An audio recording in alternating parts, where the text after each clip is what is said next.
When I was 12 years old, I used to go to Libas, about 9 kilometers from the town, to visit my favorite uncle, Tio Sabello, the head teacher of the barrio school there.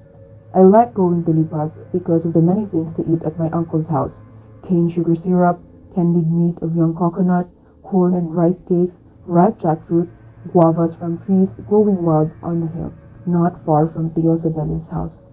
It was through these visits that I heard many strange stories about Mingay Awuk. Awuk is a word for witch in southern Leyte. Mingay was known as a witch even beyond Libas. In 5 outlying sitios, her notoriety was wide. Mingay lived in a small, low hut at the back of the creek separating the barrios of Libas and Simitan, squatted like a soaked hen on a steep incline, and below it, 6 or 7 meters away, two trails forked, one going to Libas and the other to Mahangin, a mountain sitio. The hut leaned dangerously to the side, where the creek water ate away large chunks of earth during the rainy season. It had two small openings, a small door through which Mingay probably had to stoop to pass, and a window about 2 feet square facing the creek. The window was screened by a frayed jute sacking which fluttered eerily even in the daytime. What she had in the hut nobody seemed to know definitely. One daring fellow who boasted of having gone inside it when Mingay was out in her clearing on a hill nearby said he had seen dirty stoppered bottles hanging from the bamboo slats of the cocoon thatch. Some of the bottles contained scorpions, centipedes, beetles, bumblebees, and other insects.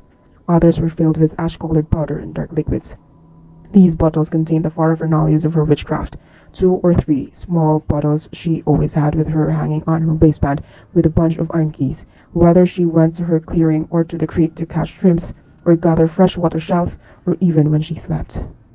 It was said that those who had done her wrong never escaped her vengeance, in the form of festering carbuncles, chronic fevers that caused withering of the skin, or a certain disease of the nose that eventually ate the nose out. Using an incantation known only to her, Mingay would take out one insect from a bottle, soak it in colored liquid or roll it in a powder, and with a curse let it go to the body of her victim. The insect might be removed and the disease cured only rarely through intricate rituals of an expensive tambalan. Thus, Mingay was feared in Libas and the surrounding barrios. There had been attempts to murder her, but in some mysterious way she always came out unscratched. A man set fire to her hut one night, thinking to burn her with it. The hut quickly burned down, but Mingay was unharmed. On another occasion, a man openly declared that he had killed her, showing the blood-stained bolo with which he had stabbed her. A week later, she was seen hobbling to her clearing. This man believed Mingay was the cause of the rash that his only child has been carrying for over a year. One day, so the story went, meeting his wife, Mingay asked to hold her child. She didn't want to offend Mingay, as the witch gave the child back. She said, "He has a very smooth skin." Days later, the boy had skin eruptions all over his body that never left him. Mingai's only companions were a lean, barren saw and a few chickens, all of them charcoal black. The saw and the chickens were allowed to wander in the fields, and even if the saw dug up sweet potatoes and the chickens pecked rice or corn grain drying in the sun, they were not driven away by the neighbors because they were afraid to arouse Mingai's wrath. Beside the saw and the chickens, Mingai was known to have a wak-wak and a sigbin. Those who claimed to have seen the sigbin described it as a queer animal, resembling a kangaroo. The forelegs were shorter than the hind ones. Its fan-like ears made a flapping sound when it walked. The wak-wak was in turn a bird, as big and black as a crow. It gave out raucous cries when a person in the neighborhood had just died. The bird was supposed to be Mingai's messenger, and the sigbin carried her to the grave. Then the witch dug up the corpse and feasted on it. The times when I passed by the hut and saw her lean saw and her black chickens, I wondered if they transformed themselves into fantastic creatures at night. Even in daytime, I dreaded the possibility of meeting her. She might accost me on the trail near her hut, say something about my face or any part of it, and then I might live the rest of my life with a hairy lip, a sunken nose, or crossed eyes. But I never saw Mingai in her house or near the premises. There were times when I thought she was only a legend, a name to frighten children from doing mischief. But then I almost always saw her saw digging banana roots or wallowing near the trail, and the black chickens scratching for worms and pecking grains in her yard, and the witch became very real indeed. Once I was told to go to Lipas with a bottle of medicine for Isabel's sick wife. I started from the town at 5:30, and by the time I saw the balete tree across the creek from Mingai's hut, I could hardly see the trail before me. The balete was called Mingai's tree, for she was known to sit on one of the numerous twisting vines that formed a rustic trunk to wait for a belated passerby. One morning, I thought of bringing home shrimps to my mother, and so I went to a creek 100 yards from Tio Isabel's house. I had with me my cousin's pana, made of a long steel rod, pointed at one end and cleft at the other and shot through the hollow of a bamboo joint, the size of a finger by means of a rubber band attached to one end of the joint. After waiting for 2 hours in the creek which meandered around bamboo grooves and banban and ipil clumps with only 3 small shrimps strung on a coconut midrib dangling from my belt, I came upon an old woman taking a bath in the shade of a katmon tree. The bank of her left was a foot-wide ledge of unbroken boulder on which she had set a wooden basin, half full of wet but still unwashed clothes. In front of her was a submerged stone pile topped by a platter-sized rock. On it were a heap of shredded coconut meat, a small discolored tin basin, a few lemon rinds, and bits of pounded gogo bark. Seeing the 3 small shrimps hanging at my side, she said, You have a poor catch. She looked kind. She was probably as old as my grandmother, smaller, for this old woman was 2 or 3 inches below 5 feet. Her eyes looked surprisingly young, but her mouth, just a thin line above the middle chin, seemed to have tasted many bitter years. Why don't you bait them out of their hiding? Take some of these. She gave me a handful of shredded coconut meat whose milk she had squeezed out and with the cocoa suds used on her hair. Beyond the first bend, she said, pointing, the water is still. Scatter the shreds there. That's where I get my shrimps. You will see some traps. If you find shrimps in them, they are yours. I mumbled my thanks and waded to the bend she had indicated.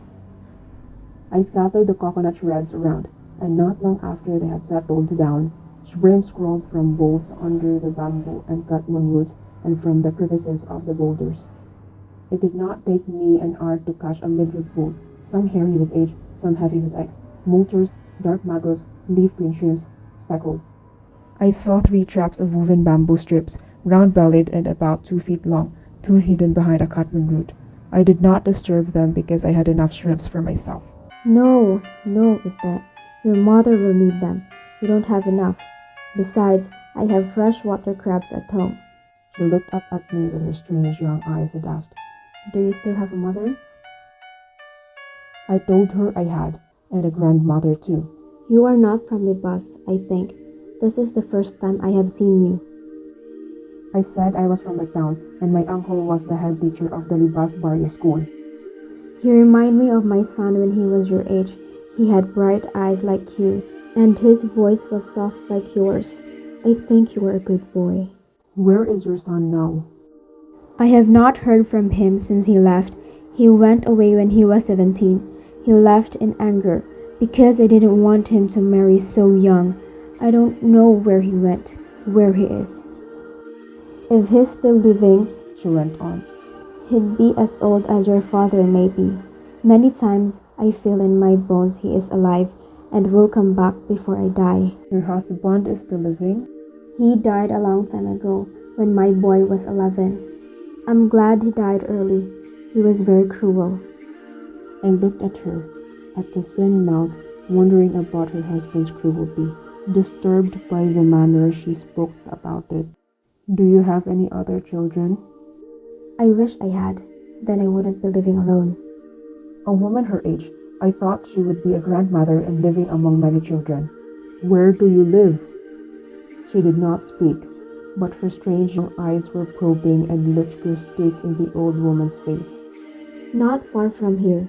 The house on the high bank, across the Balete. She must have seen the fright that suddenly leaped into my face, for I thought she smiled at me cruelly. I'm going now, I said. I felt her following me with her eyes. Indeed, they seemed to bore a hot hole between my shoulder blades. I did not look back. Don't run, I told myself. But at the first bend of the creek, when I knew she couldn't see me, I ran. After a while, I stopped, feeling a little foolish. Such a helpless-looking little old woman couldn't be Mingay, couldn't be the witch. I remembered her kind voice and the wood fragrance. She could be my own grandmother. As I walked, the string of shrimps kept brushing against the side of my leg. I detached it from my belt and looked to the shrimps. Except for the 3 small ones, all of them belonged to the old woman. Her coconut shreds had coaxed them as by magic out of their hiding. My protruding eyes of the biggest, which was still alive, saved again at me, and then they became the eyes of the witch. Angrily, I hurled the shrimps back into the creek.